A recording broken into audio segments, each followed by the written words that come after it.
Okay, let's get started. Welcome and thank you for joining today's webinar with security expert and founder of Techvangelism, Nick Cavalancia, in 4 ways privileged password management stops data breaches cold. I wonder if he's talking about White Walkers from Game of Thrones. I'm not sure. But anyway, you're also joined by Beyond Trust product manager Martin Kennard, who will run through a Beyond Trust overview and demo at the end, so please stick around for that. My name is Sarah, your webinar host today, and I'd like to remind you to please submit your questions anytime throughout the webinar, and we'll cover your questions at the end during our Q&A time. So anytime you have a question, just pop it on in. I will be monitoring those throughout. Also, today's session is being recorded, and all attendees will receive a link to the recording and the slides shown here today within 2 business days from now. You will also be able to find the slide deck attached as a handout in the GoToWebinar console. Should be the side of your screen in the handout section. So at this point, let's hand it on over to Nick, who will jump right in. Hello, Nick. Welcome, and please take it away. Thank you very much, Sarah. Unfortunately, I'm embarrassed to say I've never seen Game of Thrones. So oh, boo. I just lost half of your audience. I'm so sorry. Please don't kill me. I have 4 kids, and I have a whole lot of other things I have to do besides watch TV for the most part. So I do have my guilty pleasures, just doesn't happen to be Game of Thrones. So welcome, everybody. Glad you're joining me today. You know, if you think about it, being the victim of an attack today is almost a given at this point in our industry's history, if you think about it a lot. You've got insiders and external attackers alike, and they're both keenly aware of the value of the data that your organization keeps. And so in a lot of ways, it's more like a matter of probability than it is a matter of possibility. And so keeping privileged accounts and privileged access under tight control is critical, and I'll show you why in another slide or so. I'll be talking a little bit about that. And when you look at the common actions that attackers are taking, it really becomes evident that privileged account management and privileged access management, those kinds of solutions can actually kill an attacker's ability to, to attack. That's how I look at it. So in today's webcast, what I want to do is I want to take a look at the state of the data breach, look at the tactics that are used, talk about how accounts are leveraged, and then how PAM solutions stop attacks dead in their tracks. And that's really the goal today. And so why don't we go ahead and jump in. And the first place that I want to start is just kind of talking about a data breach state of the union. Now, all of this data comes from, I hope I got this right, there we go, it's from the 2017 Verizon Data Breach Investigations Report. Now, if you haven't read this or you're not reading this report, this is a report that comes out around March, maybe sometimes April, depending if they're a little late, every year. I've been reading it for, I think I'm on my 7th year now. That's been around for well over that. I think they're at 10 or 12 years. You definitely want to read this report every year. Even if you just skim through and look at the graphics or see the highlights at the beginning, they have tens of thousands of incidents that they're combing through, lots and lots of data. And if you know anything about statistical relevance, when you have tens of thousands of samples in your sample size, you have a very tiny margin of error, which means the data in this report pretty much represents your business. It's one way or another. Maybe there's some margin for error for your given industry vertical or the size of the organization, sure, but in essence, it's very, very relevant data. And a couple of pieces of information that I pulled out of this I thought was interesting was, first off, the split between external attacks on kind of the left there and insider threats is about a 75-25 mix. There's also a little bit of overlap where there's some collusion going on between the two, but that's generally the mix there, in a broad sense. Then of all data breaches, almost 2/3 of them always involve some kind of hacking. So external attackers coming using hacking, could be malware, maybe they could be using vulnerabilities. They're always using some kind of hacking. But more importantly, where I think it really kind of ties home here, is that 81% of them involve some misuse of credentials. Now go back up to the top stat there, the 75-25 split. 81% still use misuse of credentials. It could be that one, they were stolen. So that's kind of the left hand of the side of the screen here, the 75% of being external attackers and the 62% using hacking of some kind. These people know they want to get access to your credentials. That is the key here. But even so, you also think that the term that they use is misuse of credentials. So that also applies to your insiders who may already have access or may have access to another individual's credentials. There's a stat I read. Oh, it's not in this webcast deck here. I want to say it was a recent Ponymon study, and it was something like 60-something% of employees would actually share their credentials with another employee. Don't count me or quote me on the stat, but it was something up there really high. It was a very material percentage. And it was just astounding to think that any employee would think that it's okay to go ahead and give somebody else your credentials. No, no, you have access to stuff. No, don't do that. It's bad. They don't think that way. Financial motivation was the #1 reason for any kind of data breach. And that applies across the board. And that's why I mentioned in my kind of my opening statement a little bit about how both external attackers and insiders both are keenly aware of what the value of the data is in your organization. You can take, you can take customer information, credit card data, social security information. There's a black market for all of this, and put this together. That's one of the big motivators here.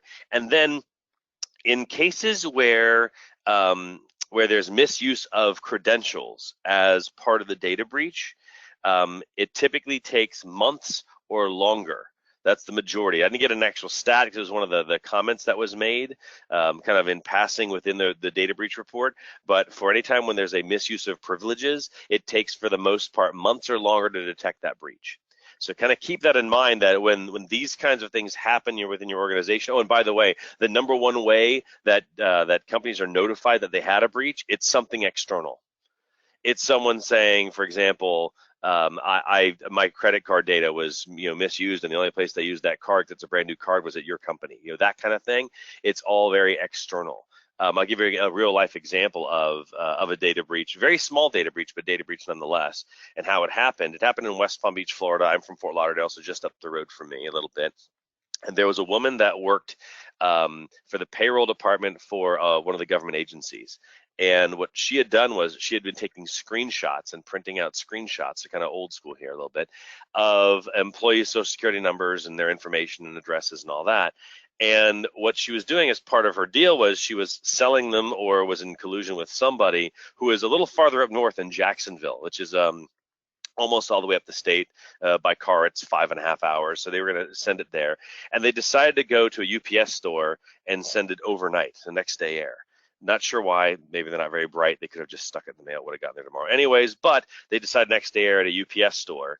And when the UPS person asks what's in the envelope, because they have to ask, make sure it's not drugs or whatever else. If it's a big box, which in this case it wasn't, but if it was, they always want to ask, is it hazardous materials? There's certain things they can't ship.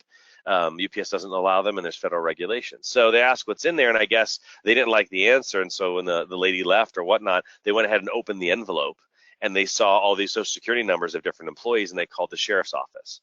So all of this comes about to basically say the company found out only because some UPS store employee was savvy enough to go, what's in here? Notified the police, and the police notified the company they had a data breach. So kind of keep that in mind. That's why it takes months or longer, because typically you're not aware of it no matter what, especially when it's privilege misuse, mostly because people utilizing regular privileges, elevated privileges, to access to information that account should have, accessing things they are allowed to access in the first place. Kind of keep that in mind. So let's look at sort of the kill chain as it exists for external attacks and then for insider threats. And so in the case of an external attack, it usually starts with some kind of, for the most part, I think it's almost 2/3 of attacks normally involve some kind of spam and malware. It might be it's not spam, but a spear phishing attack of some kind, or a phishing attack. And usually there's some kind of malware, whether it's laden within a particular attachment. I was going to say application, but I meant attachment there. Or if it's inside of a link that's then on a malware-laden website where the website itself has been compromised. But in any event, what they're trying to do is get access to some kind of user account. Now, this account might not have privileged access. That's okay. They're aware of that. The attackers today, they're in for the long haul here. This is not they recognize they're not to be able to get in and suddenly get admin rights instantly. They'd love to, but they realize there might be some work that's going to have to be done. And this is, by and large, feels a lot like it's manual, but once tools come in, scripts come in, things like that, on an endpoint, it becomes very automated. There's a lot of things that can be done to speed up the process and figure out what they can get access to. So once they have this account, they establish persistence on the machine. They have access to that account. They know what the password is. They'll do things like scrape RAM, and they'll try and look at for artifacts, so the clear text passwords. I'll talk more about that later on. A couple other ways to grab information in terms of whoever's logged onto that machine right from RAM. And the intent is, in order to get true persistence on this machine, they need to have admin rights on the endpoint. So they want to at least get persistence on the endpoint, be able to run in stealth, make sure no one knows they're there. They always have a way to get back in anytime they want through a backdoor access of some kind, and they gain access to that machine. But then from that point, it's not good enough. That, no one really, that's not the goal, right? They don't want to just get access to a machine. So the next step is to try and, again, utilizing those same maybe credentials that are up in RAM, or if they have to, they'll simply put a keylogger on a machine and sit there and wait and be notified when somebody logs onto the machine. They'll see if it happens to be a local admin, not a local admin, but someone with additional privileges somewhere else. And their goal is to try and grab additional endpoints. And it could be another workstation, could be a server, it just depends. And the intent here is sort of this sort of lateral movement, hopping kind of mentality. I get access to your machine first. Then I try and find other credentials, and I see if I can connect to any system that your endpoint can see with another set of credentials, maybe even yours, and I see what I can access. It's almost like archaeology. I mean, they're just sitting there trying to just discover what's in the environment and what can they access and what is this account being used for, and they keep jumping over and over again until they finally get access to some kind of account that has access to resources. That's what the key represents in my little graphic here. So it's an account with access to some kind of resources or some kind of additional system.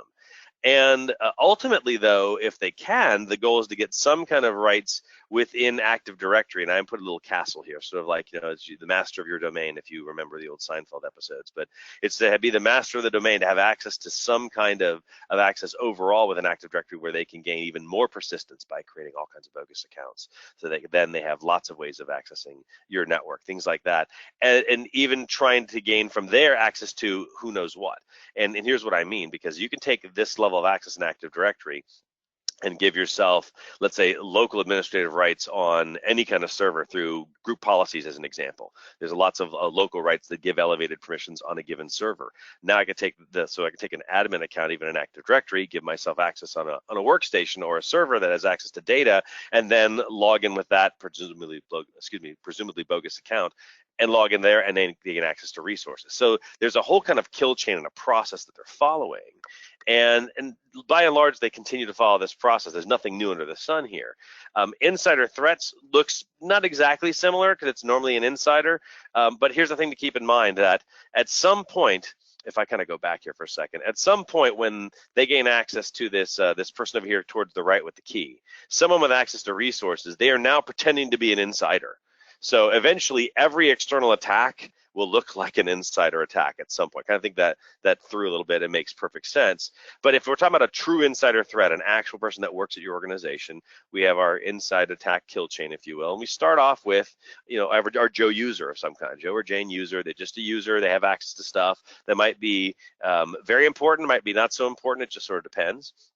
And at some point in time, something happens where they decide they want to do something malicious. So I added some horns onto this user here to sort of represent they're now evil. And if you ever follow, there's something called the fraud triangle. And while it's a bit of an old thinking, it's literally from, I don't know, it's something like 50 years ago. But the fraud trial comes through. There's three kinds of ways that motivate somebody. And one is, I got to make sure I get this right. So one is opportunity. So they have to have the opportunity to actually gain access to something in the first place, whether it's their own credentials or someone else. They have rationale. Rationale means there's some kind of event that happened, like, for example, I've been trying to get that promotion 3 times, and they keep passing me up and hiring people outside, and I'm due. There was actually a story of, I think it was Sotheby's in the UK. And there was their chief information officer, and she just thought that she was due, and she ended up stealing like a whole bunch of diamonds and some other stuff, that kind of thing. I mean, she just thought she was due. So there's this rationalization. And then the other one is motivation. And the motivation comes in play through something like, I have a gambling debt or a drinking problem, or my wife or husband lost their job and now we need more money. I mean, there's some kind of factor that changes where now you need something. So there's motivation, there's opportunity, there's rationalization, and then they become an insider threat. And the idea is either they're leveraging their own access. Remember the misuse of privileges I talked about with the Verizon Data Breach Investigations report. They're just misusing the privileges they might have. Or it is possible you could go do a research on the web and find all of these tools like Mimikatz and other ones that will Metasploit, some other ones where they will give you access to any kind of information that's in RAM. And it is possible even for an insider with any kind of reasonable ability to search on the web to figure out how to try and gain access to higher elevated privileged accounts in the environment. But what they're just trying to do is gain access to some kind of data. Could be the ones they already access on their own as part of their own information. Could be through another account. And by the way, there's another stat. It's a Ponemon report. It's like corporate data ticking time bomb, something like that report. It's from 2014. It's a little dated now, 3 years old, 2.5 years old, depending on your calendar there. And one of the stats in there, I think it was 78% of employees said that they have too much access. They have more access than they need for their own job. And that's our fault in IT. We didn't bother, we always added them to that next group and never removed them from the old group that they don't need to belong to anymore, those kinds of things. And so they end up having more access than they need. So keep in mind of that when you think about what a user in whatever department is has access to. It's more than likely they have more access than you think they do. And then of course they take that information and they exfiltrate it some way. Could be cloud sharing, or they email it out through Yahoo, or some kind of webmail, some kind. They stick it on a USB stick, the old school, and they print it out like the lady in the Palm Beach County example I gave earlier. Whatever the case is, that's what these kill chains look like. And in both cases, it always involves some kind of account with some level of privileged access. Now, this doesn't necessarily mean that they're just utilizing their own account. They may have to go through and connect to another server, access information on another system. I'm simplifying and oversimplifying in a lot of ways both of these kill chains, but keep in mind this might involve a lot of different hops. So what I want to do is I want to talk about ways that we can kill each of these kill chains, but there's a lot of similarities here. And this is kind of a layout, an architecture, or a marketecture, or whatever you want to call it, of privileged account, privileged access management. I actually took this from Beyond Trust's website, kind of how they see the world, and I think it's just fine. It represents any vendor's PAM type of solution for the most part in terms of how they think about it. And there's 4 distinct kill points I want to talk about here. The first one, I'm going to kind of go over these at a real high level, and then I've got a slide for each one. The first one is just when a user accesses a request for access, excuse me. When they request that access, that's the very first kill point that we're going to talk about where we can stop a data breach. The second one is having approvals in place, both the approvals themselves as well as kind of policy rules that come in play as well. The passwords and the need to retrieve passwords as part of the process is another kill point. And the fourth one is the use of a session proxy. And so what I want you as I go through these, I don't want you thinking so much that, oh, Nick's just promoting get a PAM solution. What I'm really doing more so is I want you to think about that these are parts of the kill chain that can be stopped. PAM makes it a whole lot easier to do it. But there are a lot of cases, there are things that you can do. You can put policies in place. And I mean, in terms of your own mandated, not technical policies like inside some system somewhere, but we have a policy and a procedure that here in IT that if anyone ever wants to access blah, blah, blah, they have to go to the CIO and ask for something first, whatever. You put policies in place that require some of this and put some of this in place in kind of a manual way. So let's talk about each here. The first one is requesting access. Now, remember that access itself, the access from an attacker's perspective is either exploited, meaning they're going to take advantage of something they've already gained access to, or in the case of an insider, it's their own credentials, or it's what I call excavated, meaning they're going to have to do a little bit of archaeology, have to dig it through RAM. I'll cover that in another slide or so when they're actually doing that to try and gain access to it. But normally access is not something that they have to request. That's the point. It's something that they either have or something they can get. And maybe that's a simple way to do it. I was trying to be kind of poetic here. And the goal, of course, is for them to remain in stealth. There's always 2 things I always want when they're getting a foothold in an organization. It's stealth and persistence. So when I want stealth, I do not want to ask for permission because that sort of lets someone know that I'm here, right? You're saying, hey, can I go into this account? Well, who are you and why are you asking for that, right? I blew stealth. So the goal is to definitely have stealth here. And then the assumption is that they, of course, because of that stealth, they want to make sure that their movements remain covert. So that means for every time that I want to jump to another system of some kind, I don't want to do it in a way where I have to ask for access. I simply want to have the account, and I just simply want to make the jump. And I'll talk about some ways that that will happen over the next couple of slides. And so what happens here is, sorry, I lost my train of thought here. I was looking at my slide notes here. With this assumption that the movement is covert as well, the very fact that they have to access, or excuse me, request access, it acts as a way of putting a spotlight on that action and on that particular actor. So this is one of the reasons why having either a PAM solution in place or requiring some kind of policy where, let's say, people that need elevated access don't have actual access to the passwords, for the sake of argument. I mean, if you wanted to think about this in a DIY kind of methodology, I would say have a password vault, have someone that is the key master, right? I am the key master, you are the gatekeeper. Sorry, I went on a tangent there, but you have the key master, right? And everyone has to ask the key master for the password, and I would assume there'd be some kind of password rotation in play in this scenario as well. And then that way, no one ever can actually just go ahead and utilize a password. Instead, they have to request access for it every time, no matter what, in order to get that account. So that's the first place where you're going to kill any kind of data breach, is by mandating that there's a request for access every time that elevated permissions are necessary. The second one is approvals. And when it comes to approvals here, in some ways, you might say, well, that's the same as requesting access, Nick. It really isn't, because in some cases, you could have requesting of access just be something that's documented. Maybe someone does get notified with certain accounts, but other accounts are just simply merely logged, and then they can look it up at a report at the end of the week, or that kind of thing. It could be more documentation than actually asking a physical person for access. You kind of keep that in mind. It is possible that way. So this could be that a request itself is merely more of a documentation type thing.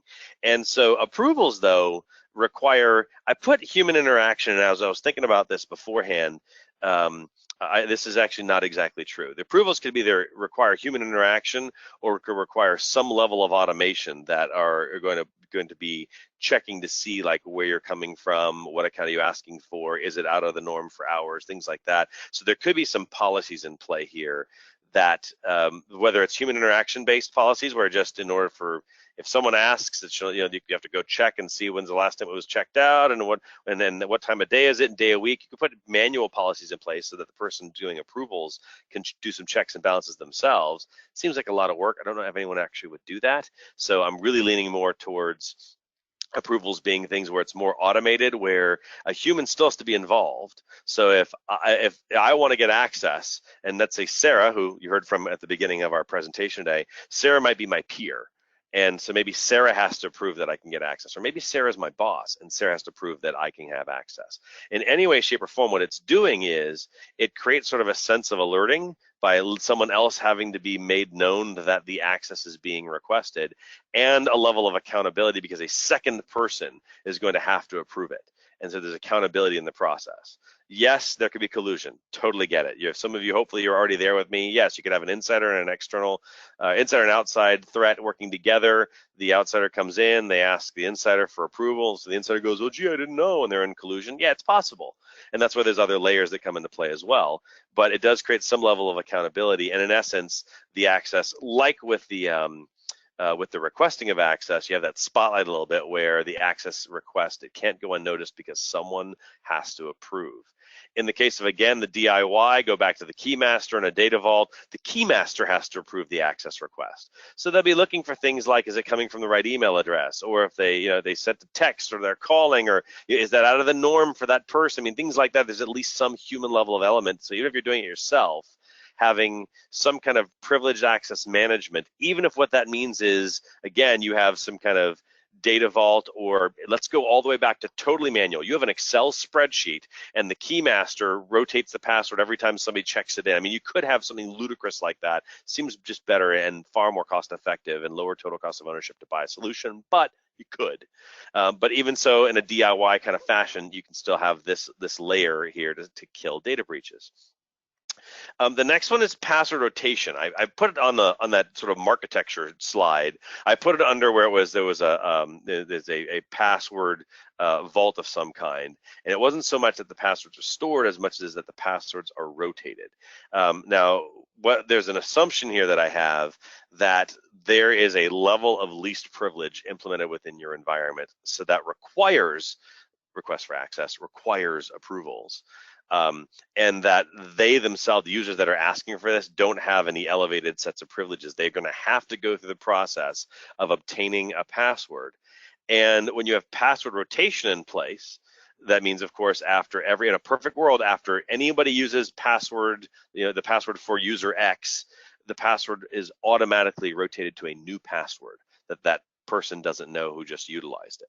And that way, no one can reuse passwords. And what happens is external attackers, because they don't have any additional privileged access with the user that they are able to gain a foothold in your organization with, they're going to have to start mining RAM. They have to start scraping memory for a couple things. And I got an example here. You've got like an administrator account. This is actually pulled from a tool called Mimikatz. And you can see the NTLM hashes that are right there for the administrator account. For this machine. It's not for the domain, you can tell by the SID, so it's probably a local machine administrator of some kind. But inside RAM, there are things like clear text passwords, if they're used based on however they were authenticated. There are the NTLM hashes, where you can then use other tools where you take the NTLM hash and you pass it through another tool that then pretends to be part of the operating system, where it says, here's the username and here's the hash, and boom, you suddenly have access. So you take NTLM hashes, and then there's Kerberos tickets also in memory. You can do, basically you're doing brute force attacks against Kerberos tickets, but it's possible. And there are tables, rainbow tables, and some other ones, some of means to basically speed up the process of trying to crack a Kerberos ticket and gain access that way, get what the password is. So external attackers have to do that, but you think about this.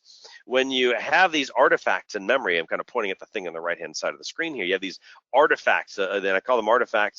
It's a kind of a common term because it's an old piece of information, right? And it's something that someone wants to dig up and excavate and so on. So you have these credential artifacts that exist in memory. When you have rotation, the artifact becomes completely useless. There's no value to it whatsoever, because great, go ahead and get that old hash. Go ahead and get that Kerberos ticket and hack at it and whatever you want. Go ahead and get that clear text password. None of that matters. In a least privilege environment, the last person that utilized that credential, I'm pointing at the screen again, that administrator account with that NTLM hash, well, that was already changed since that hash was even utilized. It's changed because the account was checked back in and it's done with, so the hash is useless. So you're thwarting any kind of attack and a data breach at this level because of the fact that you have password rotation. And again, if you have the same thing for, let's say, an insider threat, the first two, the requesting access and the approvals, are probably more for if they're using an account that they're supposed to be accessing as part of their job, because then you can see if they're logging in at a weird time of day or day of week, Saturday at 3 a.m. from a totally different machine than they normally log on, and someone gets alerted at least, those kinds of things.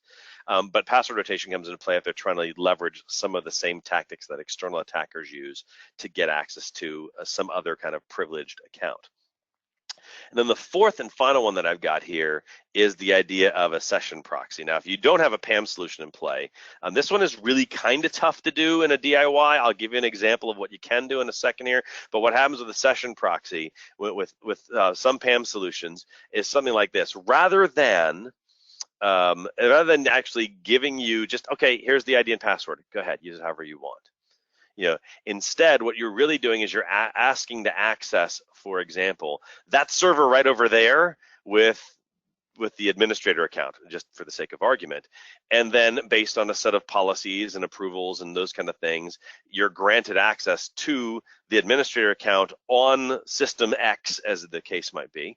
And rather than saying, here are the credentials, no. We're going to go ahead and establish a secure RDP session for you, in essence. Maybe it's not over RDP, it might be over some other protocol, but in essence, a remote session, with that server X. And you're never actually given the password at all, ever. You're logging in with the administrator account, but you're never actually given the password. So it's another layer here where you have to go through that session. And you might say, Nick, how does this actually, stop them? Well, here's the first way that it stops it, because most of the time, especially when it comes to external attackers, they're trying to access another system via like SMB connections, try and map a drive to another system. They'll utilize RDP. Again, remember, it's on stealth. They want to do stuff where they're not going through any kind of gateway type of system like a session proxy. They want to just connect directly to it in the quietness and the secrecy and the darkness of your corporate network. And in fact, in some cases, they use a combination thereof. There's a really good example of a hack with using sticky keys, where if someone can gain administrative access to a system, let's say system X, and I have administrative access somehow, I have an account that has access, I create an SMB connection to the C $ share, or excuse me, I think it's the admin $ share, and I replace the sticky keys executable, I forget what the name of it is. One of you probably already knows it and is sticking in the comments, and I'm glad that you guys know that because I've forgotten, with a renamed version of CMD. Okay, so just a command prompt. And then what happens is then they can establish an RDP session with the box, and they hold the shift key down. What happens? Sticky keys are supposed to pop up and go, oh, you pressed the key too many times, and blah, blah, blah, whatever. And instead of that popping up, you get a command line with operating system level access. It's pretty cool. So there's all kinds of access that's attempted, and by utilizing a session proxy instead, there's no ability for that account to ever access those systems that way. That's the intent anyways. You have to put some permissions in place for things like SMB connections or whatnot to make sure that's not possible. But things like certainly having, they really want to have RDP access. No one wants to be like rummaging around a command prompt in order to be efficient. So there's that, and proxies are also then limiting access as well by a couple of things here. You've got things like, well, who's the user that wants to access it in the first place? So something like RDP doesn't really have, by what endpoint they're connecting from, by the day and the time. I mean, all those sort of criteria that say, well, who is trying to access it, and what are they characterized by? So that if you happen to be trying to access it via like an endpoint that's logically on the network but across the VPN, but we don't really allow that, well, then they don't get in. They also, I mentioned the no access to the password. And then the other thing here is that there's another layer of security that gets put in play. It doesn't really stop, but it does help minimize the amount of damage and minimize the what's the word I'm looking for? The amount of data that's breached. And there's this last one here, by having alerting, someone being alerted to the fact that now there's a session established, as well as putting session auditing in place.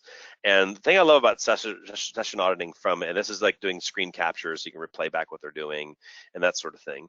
What I love about that from a data breach standpoint is there are a lot of data breach notification laws that exist in many states. If you're here in the US, if you're over in Europe or something, I don't know about those specifically. I know that GDPR is coming up next year. There are some data breach notification laws in that as well. But here in the States, a lot of the data breach notification laws state that if you cannot establish that's the word, I'm trying to get that word I wanted to use in the other sentence and I can't think of it, the scope of the data breach, like how many records and which records were breached, the assumption has to be all of them. And that's very expensive from a corporate standpoint, because you think of, even if you're just going to get, okay, we're going to Experian Credit Watch for everybody who's data breached. If the person only took 10 records, you certainly don't want to be paying for Experian for 10,000 people, right? You want to pay for 10. So having session auditing at a minimum at least helps the company. It doesn't help with the data breach. Data breach happened in this sort of scenario that I'm making up, but at least having session auditing in place would minimize the scope of the breach, because you could actually see what was taken, if you will. So kind of keep that in mind. And so to kind of sum things up here, I think I've got just a couple more minutes here as I think about privileged access management and privileged account management, and you're thinking about having a layered defense. A layered defense is always what's necessary for security these days, whether we're talking about credentials or anything else. You want to think about this is definitely not just having some kind of centralized storage of your passwords. If you have that already, that's a great place to start. I'm actually sincerely glad that you have it, and you should have it, but you need more than that. That's one layer of defense, because you at least have to request it to gain access, or if anyone can just go get it from the vault, that doesn't really help a whole lot. It's also more than just tracking the privileged use. I talked about the session auditing and even some of the alerting and some of the auditing that might go on. Those are great, but that's after the fact. That's going to be very reactive. If you're just tracking the use, that doesn't help you. What you really need is something that's going to limit what an attacker can do, limit the access they have to credentials, and limit the ways that those credentials can be utilized to gain access to critical information. So I put attackers here in this last bullet, but you also want to think of this in terms of your insiders as well. Your insiders, even if they know that they're going to have to ask for permission, they're going to have to go through a session proxy to gain access to an application, or they know there are eyes watching. It ends up creating a sense of I might get caught far more than they can just do it. I kind of liken having these layers to, if I have this, I was doing a bunch of flooring at my house, and I had a real nice table saw, It's not actually attached to anything, so it just sits on the ground in my garage. But it's like a $300 table saw with a sliding arm and all kinds of stuff. I don't want that thing stolen. So if I put that out by the curb, where the street anyone can drive by, is someone going to take it? It's super easy. Someone would be tempted to take it. If I move it a little closer to my house, then it's like, oh, I have to stop my car, get out of my car, walk up to it, take it, and walk back. Someone might see me, but I can risk that because it's going to take like 2 seconds. I'll run and I'll do that. It's still, there's a little bit of a more of a defense. Then I move it backwards, even farther away from the curb into my garage. Now they're not even, that's getting close to the house. And then if my cars happen to be in the way, then there's a couple of obstacles they have to go through. You see, it becomes harder and harder mentally to do these things. So even in the case of insider threats, putting these, even if they're using their own account that they have access to, it still becomes a bit of a more difficult environment in which to think about, I think I'm going to go steal some information. So I hope this was educational. I hope it made sense. I hope it helped.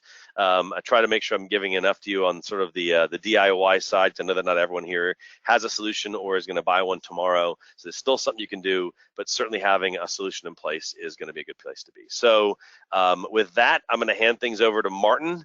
Martin, go ahead and take it away. Awesome. All right. Thank you so much. Just want to find my mouse. There we go. All right. So hopefully you can see my screen at the moment. And actually, what we just said, Neil, I mean, that was a really critical part of it. I mean, because there's all this sort of due diligence, in terms of what you need to do in terms of rotating passwords, auditing, session management. But at the end of the day, what you're doing is, you're putting up barriers. I mean, it's a whole set of barriers against a would-be attacker, whether they're external, whether they're internal, and your privileged information, and making sure that you can be alerted when somebody gets to it. So if you do put the table saw halfway down your driveway, if you've got one of those Ring doorbell cameras, and it alerts you to the fact that somebody's coming down there, great, okay, now you can actually go out and do something about it. So it's all around mitigation of these steps, and it's a whole set of different things that work together. So with that, what I'm gone the wrong way there. There we go. All right. So to explain a little bit about what Password Safe actually does, I mean, passwords are a given. It's in the title, and as you'd expect, we provide the ability to be able to rotate credentials in an organization. The important thing to remember is not just carbon-based life forms that actually need access to credentials. Credentials are used in many other different ways. So, applications might use them in an A2A environment. You might have, Windows services or scheduled tasks, using accounts, service accounts that are used to start themselves up. You have application servers, there's all sorts of things, where you might find that you've actually got, credentials essentially dotted around your organization and not necessarily secure. Now, as Nick pointed out, I mean, it only takes one of those credentials to be breached, whether somebody, specifically targets a set of credentials or they just happen to come across it, as they're moving laterally through your organization. But, that one credential can then take a person one step further to what they're looking for. It takes them to another segment where they may find another credential. So, it's very important to make sure that when you're doing password management, you really have to cover everything, because you're really as strong as your weakest link. Now, that also plays into SSH key management as well. So SSH key management, is the ability to be able to rotate and manage keys that are generally used to access things like Unix, Linux systems, a lot of SSH environments, even sort of routers and firewalls in some respects. But, essentially, it's important to make sure that you are properly managing those credentials. Now, as I said, there's also the need to be able to monitor and audit what people are doing. So you're giving them a workflow. So somebody needs to be able to log on to your Windows host. They need to restart a service. Somebody's got to log on to a router. They're going to modify, maybe the router tables. What you need to do is actually give them a workflow to be able to go on, audit what they're doing, record everything that happens. So again, that's that other, deterrent that you're putting in place.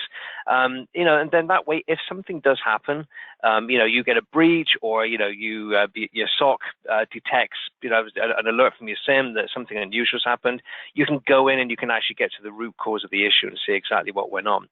So what we do within the solution is we don't just rotate passwords and SSH keys, but we do session management. It's all included as part of the product. It's not a separate module. That means that we can also log on, onto devices. Users are never exposed to the passwords, as well as recording it. We also actually do real-time alerting, and we can also do session monitoring as well. So, if you know that somebody's logged on or you detect an unusual event, you can look over their shoulder. You can see what's happening. If you detect that, there's something nefarious going on, you can hit a button, you can lock the session, or you can even terminate it outright. So, it's all around, that the sort of managing the credentials you use to do things, and also managing the process in which you're using those credentials. So to explain a little bit about how this proxy works, is what we call a credential injection proxy. A user, say we need access to, security zone or firewalled off area of your data center. What they're going to do is they're going to go into Password Safe and say, yep, I need access to that Windows server. Password Safe, knows about that server, it's managing it, and it's going to generate a session key. The session key is sent down to the desktop. Now, this is just a one-time string, so it could GUID. That's used to log on to the proxy. So it could be an SSH session. So it could be logging on, to our proxy using a user ID of this session key, or it could be an RDP session. So in other words, you're, opening up MSTSC and, you're automatically being logged onto the proxy using that session key. The important thing is, if you remember Nick's and Mimikat's example, is you don't have anything related to the target host, the managed account, or the password stored on the workstation. There's nothing in the memory space. There's nothing to find. All you got is a one-time key. So as soon as you've logged on, it's just a basic string of numbers, which is absolutely useless.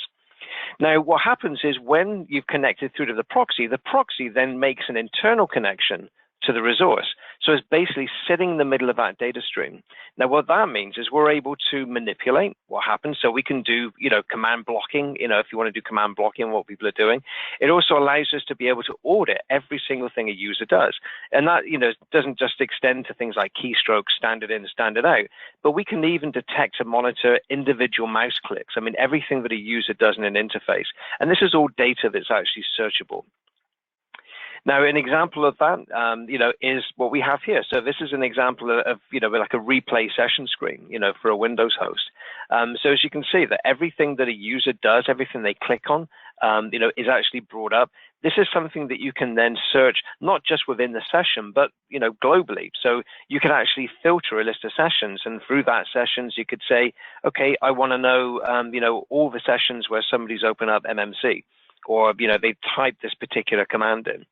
That allows you to be able to narrow it down. As soon as you click on the session, it'll take you directly to that activity in the list. And you can just step through it. It allows you to be able to walk through the recording, so you can move through the navigation bar backwards and forwards, just as you can on YouTube, for example.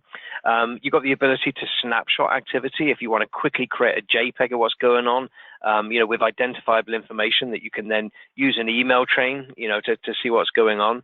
It also allows you to be able to audit, everything that's going on and put comments. So, you have to remember that, activity that a user's doing, may actually contain personally identifiable information of your customer. If you think of like a healthcare environment, you might have somebody going in looking at database tables. In that, you could actually be pulling up personal information related to users, social security numbers, certain aspects, of the health, may be documented in there. So it's important also to audit all the users that look at these replays. It's not just a fact, okay, we're just replaying something that a sysadmin did. We want to be able to identify exactly who looked at some activity, so that if there's a breach, now we can actually see not just the admin, but also potentially an auditor who may also run off with the same information. Now, just talking about some of the differentiators of our solution, because we recognize the fact there's obviously a lot of products out there that do very similar things or purport to do very similar things to us. One of the key differentiators is something we call adaptive workflow control. And what that allows you to be able to do is take the just-in-time elements of a user trying to make a session and apply that to a policy. So to give you an example, if I log in, I'm, in my corporate office during the daytime, I got access to a whole bunch of systems that I'm used to doing on a day-to-day basis. But I also do fire call, very often, maybe there's an emergency at night, I have to log in over a VPN. I need to restart a web server. Now, when I log in at night, I'm coming in over a VPN, so I've got a different IP address range. It's a different, different time that I'm logging in. I might have access to a completely different set of accounts. I might have specific Firecall accounts, or if I'm covering a particular area, let's say, for example, in a particular date range, I know that, this person is actually covering the web service. Maybe that's all I got access to, because it's an outbound thing and it's out of the corporate environment. So, it's all about, adding some context to what the user's trying to do and how they're doing it and when they're doing it to determine what you're actually going to give them access to, and also what the workflow is going to be. Now, it's not just giving people access to operating systems. We can actually log applications as well. So we can start vSphere, for example, automatically. We can manage the credentials. We can launch the web app. We can, all the activity is going to be recorded and monitored. Same thing with, any SSH application. So it could be web, it could be like SQL Server Management Studio, obviously any Windows app, but also any SSH application as well. We're going to exec, that particular command, so a user can't just, get it back out to the shell. Essentially, what happens is, we're launching, into that particular SSH window. We're launching the application. That's all the user sees. As soon as they close the application, they get exited out. But the key thing is, it's managed. They never see the password, and everything is audited in that environment. And it's also a time saver for the user. The other big differentiator, is the amount of auditing that we provide. So it's not just the basic stuff that your auditor needs, for compliance, but it's operational information. I mean, we take a look at all your password changes. I mean, when are those scheduled? Do you have any sort of peaks, where you could change a policy or adjust the policy, so you're not overwhelming your systems, like changing them all on the first day of every month.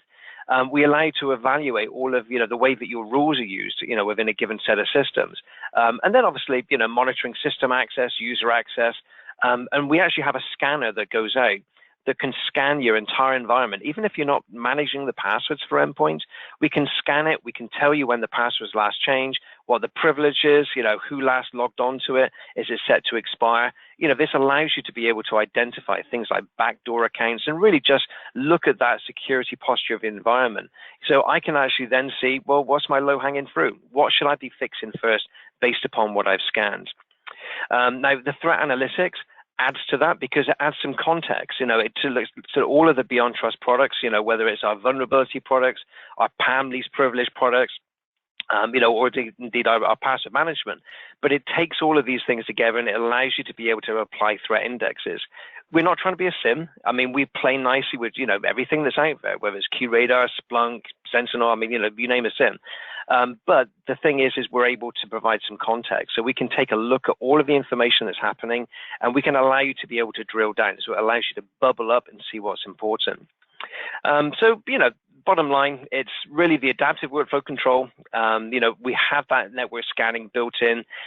Everything comes into a large data warehouse, so you can pivot that data around, you can slice it, dice it, alerting it, until the cows come home. We have smart rules, which are basically groups that are dynamically created. So you don't have to think in advance of all your different use cases. You just basically set in the parameters for what's important, say, show me all the systems that have SQL Server installed, and the system will go out, it will discover those systems, and it will add them to a security group.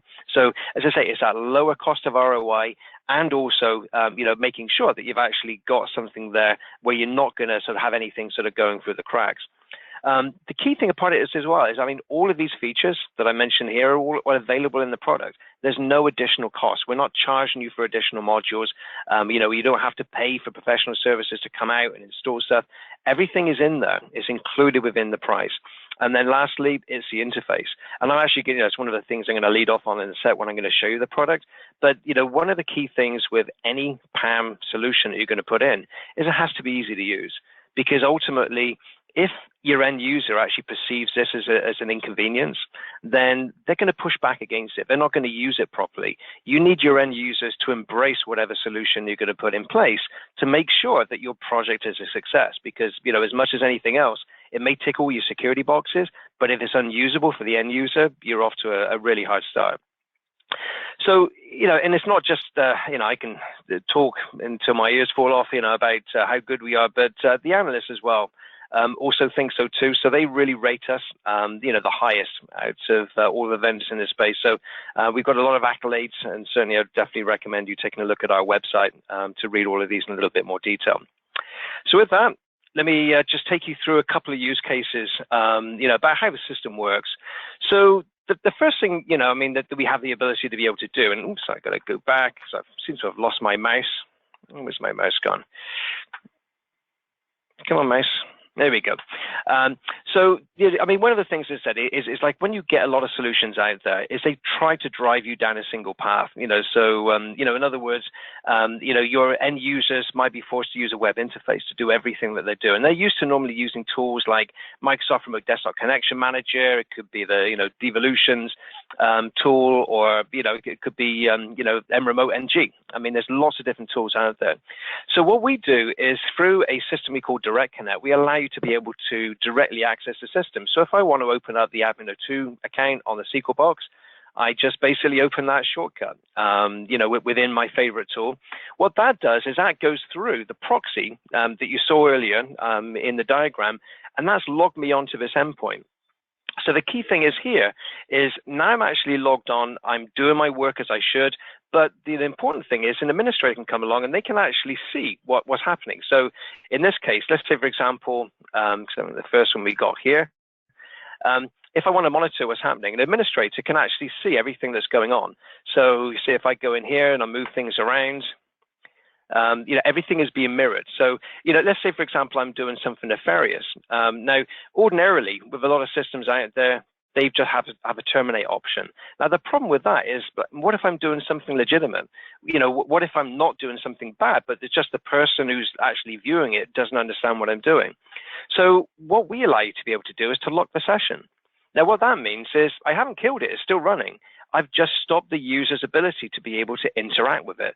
That means that now I can find, call the person up, I can find out what they're doing, get a little bit more of a background. If everything's okay, well, I just unlock it and the person carries on and does whatever they need to do. Otherwise, I can go ahead and actually terminate that session. So as I say, that's really the key thing. The other thing that we can also do is when you're actually replaying sessions is we've got the ability for you to be able to actually start looking at, sort of adding the comments, as I said. So if you have a process where you need to be able to provide some accountability, so you've got to prove due diligence, like SAT 70 in financial services. You've got to prove that your managers have been in and actually looked at the activity on the screen. Now you have an audit trail, because now you can see that somebody's gone in, they've looked at it, they can obviously, move around, do whatever they need to do. If everything's okay, they can say, looks good, and they can actually save a comment. Now, I have an audit trail of everyone that's actually viewed this. Now, this is especially important if you go back to that thing that I said at the start, which was, let's say, for example, I'm healthcare, or I'm in any sort of environment where I have sensitive, confidential information. Maybe it's corporate IT. Maybe I'm Coca-Cola and somebody's, taken a look at the server that's actually got the recipe, so ultimately, this allows you to be able to control not only who has access to the recording, but also who's played it back as well, and obviously you can add comments. And if everything's okay, then, as a user, I can go in and I can say, yep, it's approved.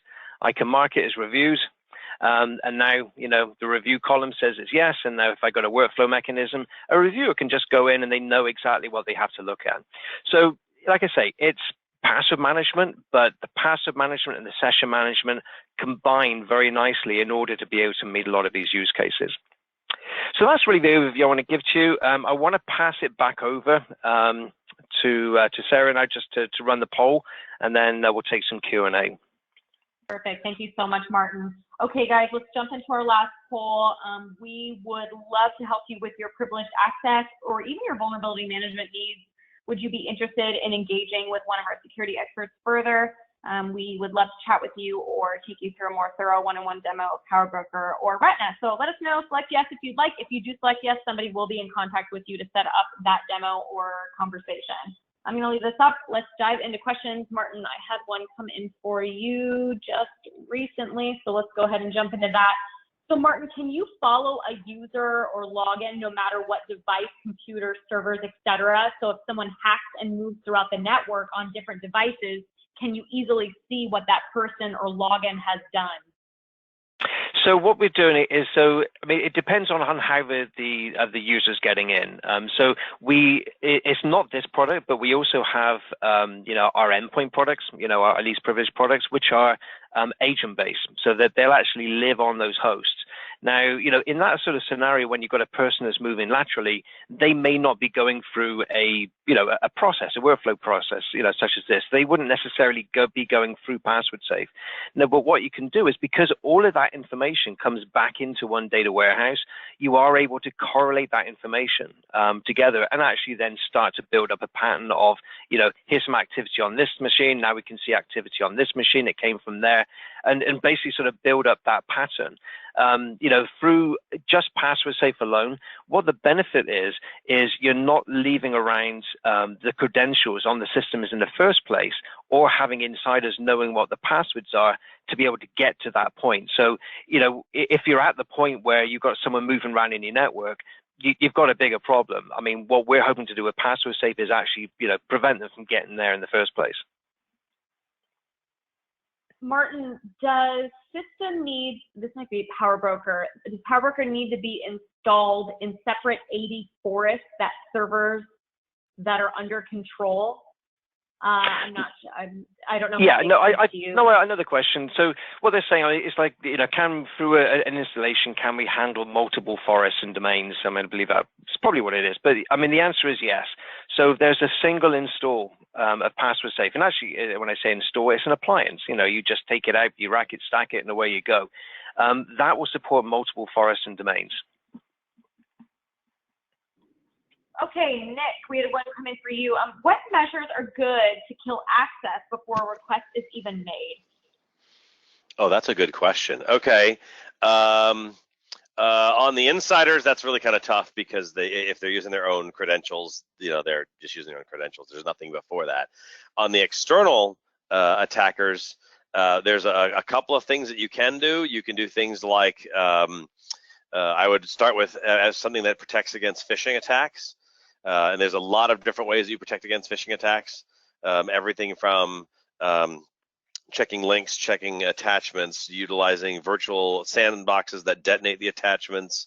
There's even a thing now Microsoft's doing with sandboxes where they do, it's called like time incrementation, which isn't even a word, I think, but that's what it's called, where they pretend that the time is advancing. So in case even attachments are waiting to detonate later on and they delay, they'll hopefully speed up and things like that. I mean, there's all kinds of crazy things. So that, and then probably some endpoint protection would be something else that would be good, so that you can keep, the whole point here is to keep any way that an attacker can get into an endpoint and run anything they want on an endpoint. You want to stop those two things. That's you know, a high level 15-second kind of version of that answer, but that's the answer.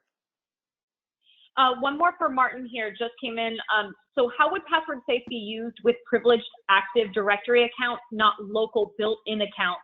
We discourage use of the Windows local administrator account for elevated privilege. How would password safe be used with Windows UAC or secondary login? Yep, perfect use case. And that's actually, I mean, I would say the most common use case. So what happens is we're able to take accounts under management. So, you know, what a lot of organizations do is they will give their users two accounts. So you have like a standard account and then an admin account. So I might have mcanard and mcanard_admin. So my mcanard_admin on Active Directory is the account with the admin privileges to my domain. We can automatically map mcanard to mcanard_admin, you know, 100% accountability. You can't even have an administrator go in and give somebody else the rights to get my admin account. So you know that that's who it is. So basically, when I go in, I've got access to my AD account, and it can be mapped to specific machines.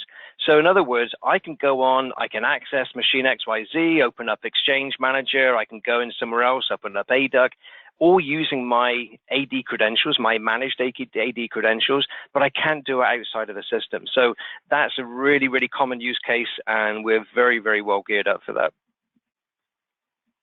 Okay, guys, it is 1 minute past the top of the hour, so I want to be cognizant of everybody's time. Thanks, everybody, for your questions. They're really helpful and useful for not just to answer your questions, but I'm sure other people have similar questions on the line who just don't ask them. So thank you guys so much for keeping the conversation going. I'd like to remind you that you will be receiving an email with a link to the recording and the slides shown here today within 2 business days from now, and it will come from communications@beyondtrust.com. Be on the lookout for that follow-up. And a huge thanks to our speakers, Nick and Martin, today, and to all who attended live. We really appreciate you guys. Thanks for being here, and have a wonderful rest of your day and your week. Thanks, everybody. Take care. Goodbye.